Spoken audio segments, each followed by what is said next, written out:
This is Hidden Killers with Tony Brueski. Here now, Tony Brueski. Let's watch one more clip here. This is his wife is in the room, and the investigator comes back in, and he's just completely flabbergasted at what's going on. Let's take another look. I don't know how to explain something that isn't possible. But I know, this is what I do know. I know that no bullet from my gun was connected with a murder in any way, shape, or form. And there's no way a bullet from my gun would have been near Abby and Libby's murder or anything else, because I never even seen those girls. Period. And I didn't even have my gun that day. So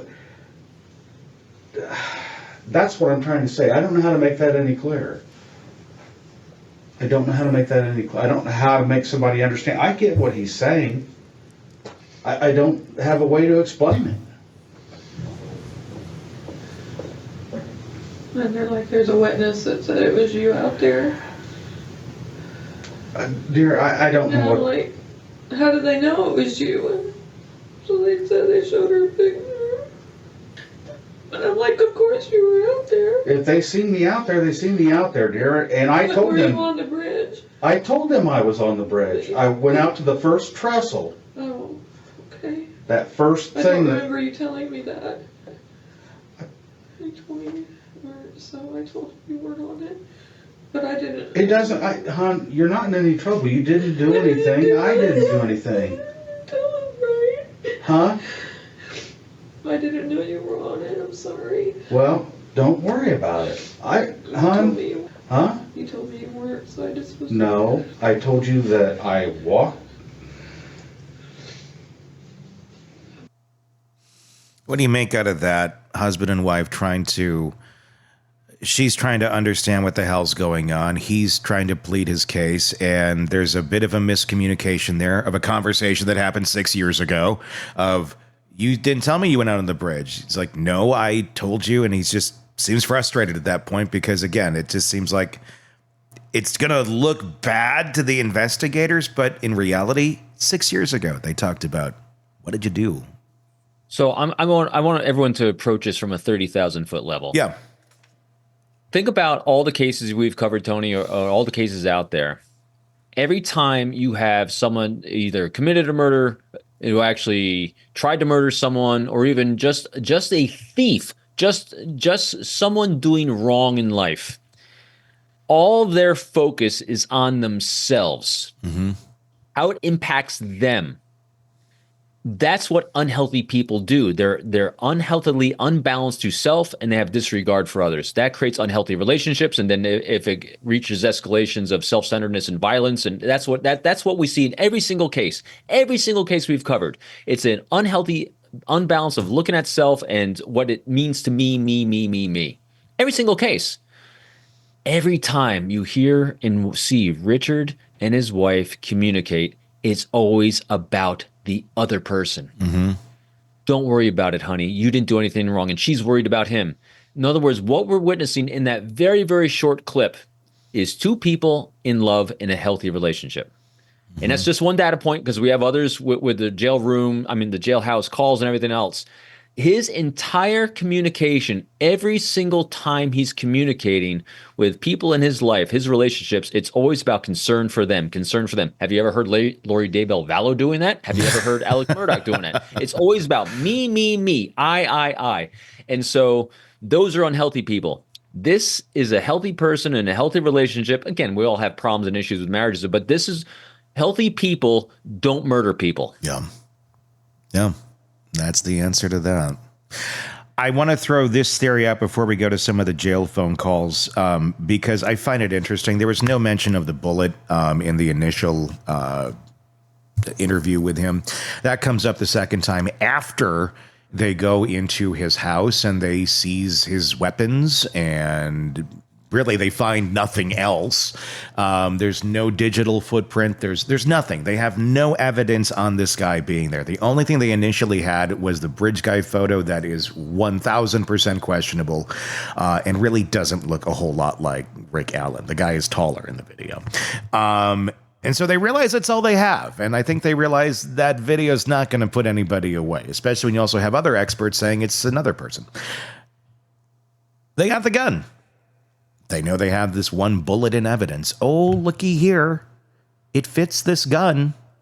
Well, how easy would it be to not spend the bullet, because you don't need to, rack it through the gun, and then take another bullet, for example, and rack it through the gun and go, look, this one from evidence looks just like this other one we racked through it just to compare. It's conspiratorial. It's making up evidence. But I wouldn't be 1,000% surprised if that's what happened, and that's how that bullet in evidence has the markings, which aren't that accurate or solid, of Rick Allen's gun.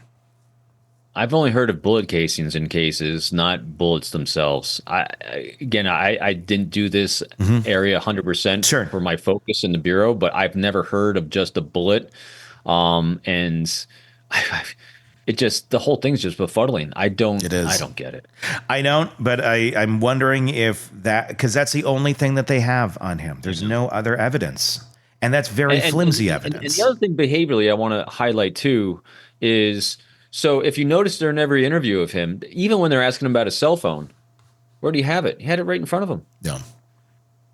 He didn't try to hide it. No, he said, here's the code, whatever you need. I'll go look for the other one. And so think about this. If this is the behavior, so I'm so used to seeing behaviors of people that are trying to hide things. I mean, even ask yourself this: if one of you out there listening or paying attention to this, you have something you're trying not to let people in your family find out about, maybe on your cell phone or anything else. What do you try to do? You keep it out of sight, man. Mm-hmm. Nope, he's got it right there. I don't care, because again, he is acting with full utmost transparency. Yeah.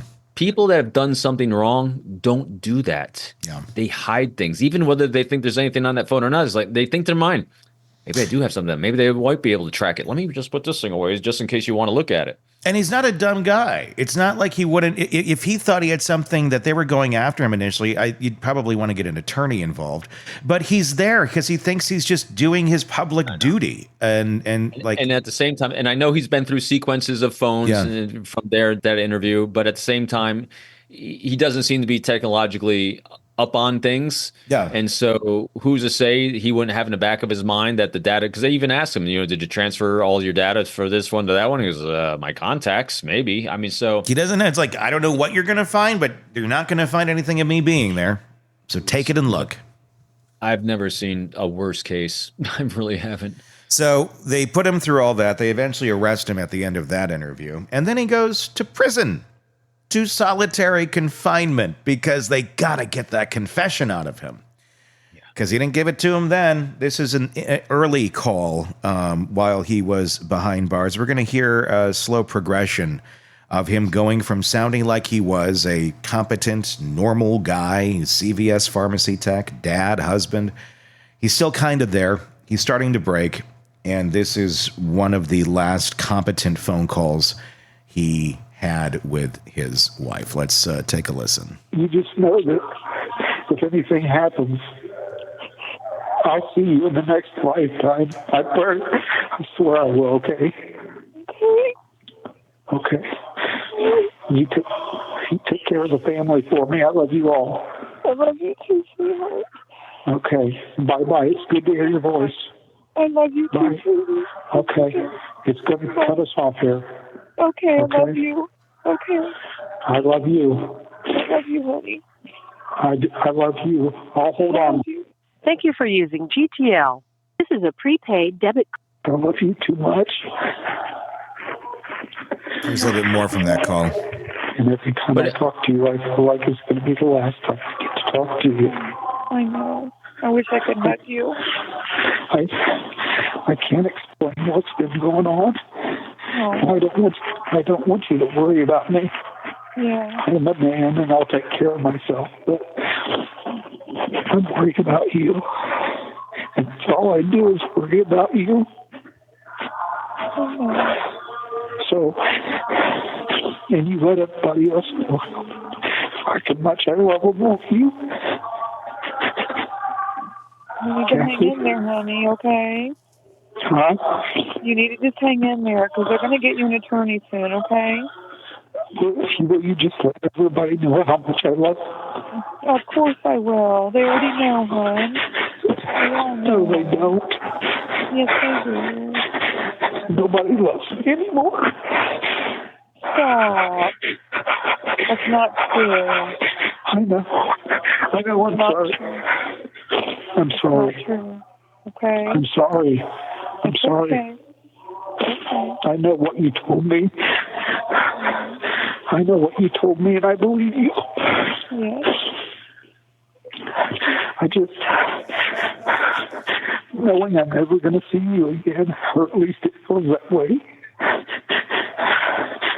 I'm just saying, if it gets too hard, just tell them to come and get me and bring me to see you, and I'll tell them whatever they want me to say.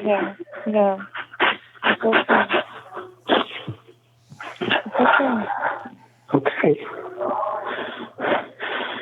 I don't need you to try and be strong for me. Okay? You need to be weak. You need to be held. You take care of yourself, okay? Again, he's not making it about him at all. It's about never. How can I be?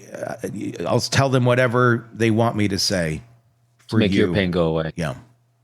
And every other, I've again, I don't have as much data points as many other people do, but I have never heard a jailhouse call from someone who is guilty sound like that. No. You hear, I need more commissary money. Oh, the conditions are bad. They're not treating me good. You know, the food's bad. They're putting me in solitary. Yeah. Not one statement in there was about him and the impact on him. It was her, the family. The only thing that was about him is that no one loves him anymore. Yeah. Massive. So think about this. You can hear and feel the massive, massive empathy and compassion he has for other human beings. That's not what murders little girls.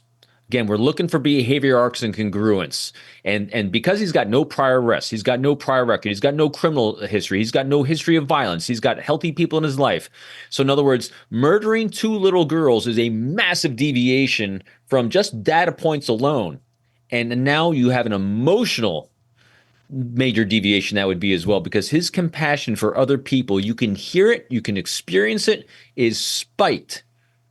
And even when you heard him talking in another conversation about his daughter, about his son-in-law, you hear and feel the emotion he has towards other human beings. Yeah. He's in a service industry where he's a pharmacy tech. That's about service to other human beings. It's completely incongruent with the charges. It's completely incongruent with him. Now, granted, data points, suspect, on the bridge, same time period. So we take a look. But they totally 100% ignored everyone else, and they didn't interview him. They accused him from the get-go and tried to force him, as they eventually did, into doing it, which he did to save others, to save his wife. Want more on this case and others? Then press subscribe now and don't miss a moment of true crime coverage from Tony Brueski and the Hidden Killers podcast.